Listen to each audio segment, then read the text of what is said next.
Hello, আসসালামু আলাইকুম সবাইকে। সবাই কেমন আছেন? আল্লাহর রহমতে আমরা সবাই অনেক ভালো আছি। তো সেদিন হঠাৎ করে আমরা ভাবলাম একটু কুসুমবা মসজিদ বেড়াতে যাই। তো যেই ভাবা সেই কাজ। আর বাহিরে ছিল প্রচন্ড গরম। এই গরমের মধ্যে আমাদের বড় ভাই এবং ভাবি সবাই মিলে আমরা চলে যাচ্ছিলাম কুসুমবা মসজিদ, যেহেতু এটা আমাদের সেকেন্ড টাইম যাওয়া। তো এখানে গাড়িতে রাহা ওর বাবার কোলে বসে গিয়েছিল, আর গাড়িতে চলতেছিল আর্জেন্টিনা বনাম ব্রাজিলের যুদ্ধ, যেটা উপভোগ করতে করতে আমরা পুরো রাস্তা চলে যাই। আর এখানে আমরা দুই সুন্দরী ভাবি একটু ঢং করতেছিলাম। তো অনেক দূর, কিন্তু এটা নওগাঁ সদর থেকে প্রায় 40 থেকে 45 কিলোমিটার দূরে। তো গাড়িতে বসে থাকতে থাকতে একদম বোর হয়ে গিয়েছিলাম, মাজা পুরো ব্যথা ধরে গেছিল। তো অবশেষে চলে আসলাম নওগাঁর ঐতিহাসিক মসজিদ কুসুম্বা, যেটাকে বাংলার কালো রত্ন নামে পরিচিত।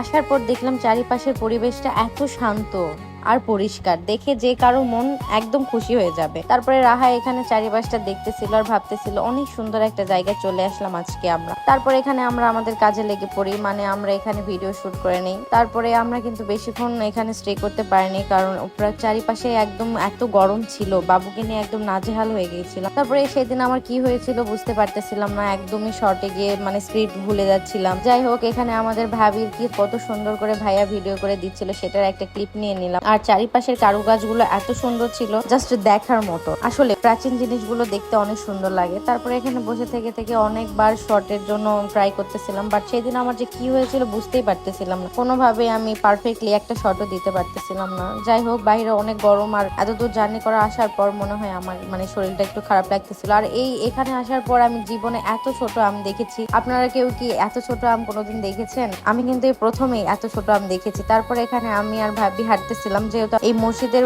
পাশের এলাকাতে এখানে খুব সুন্দর করে একটা নতুন পার্ক তৈরি করেছে, যেখানে দর্শনার্থী যারা আছেন তারা খুব সুন্দর করে রেস্ট নেওয়ার মতো একটা ব্যবস্থা করেছে ওনারা। তারপর আমরা শর্ট শেষ করার পর এখানে একটু চলে আসলাম রেস্ট করার জন্য। আর এসে দেখলাম জায়গাটা অনেক বড়, এখানে অনেক ধরনের খাবার দাবারেরও ব্যবস্থা রয়েছে। তারপর রাহাকে নিয়ে একটু দোলনায় বসে গেলাম। আর সেই দিন কিন্তু আমার অনেক টায়ার্ড লাগতেছিল, মানে কোনোভাবেই আমি শর্ট দিতে পারতেছিলাম না। তারপর এখানে এই পেয়ারা মাখাটা খেলাম, যেটার আমি একদম ফ্যান হয়ে গিয়েছিলাম। আর এটা কিন্তু দেখতে অনেক লোভনীয় লাগতেছে, দেখেন।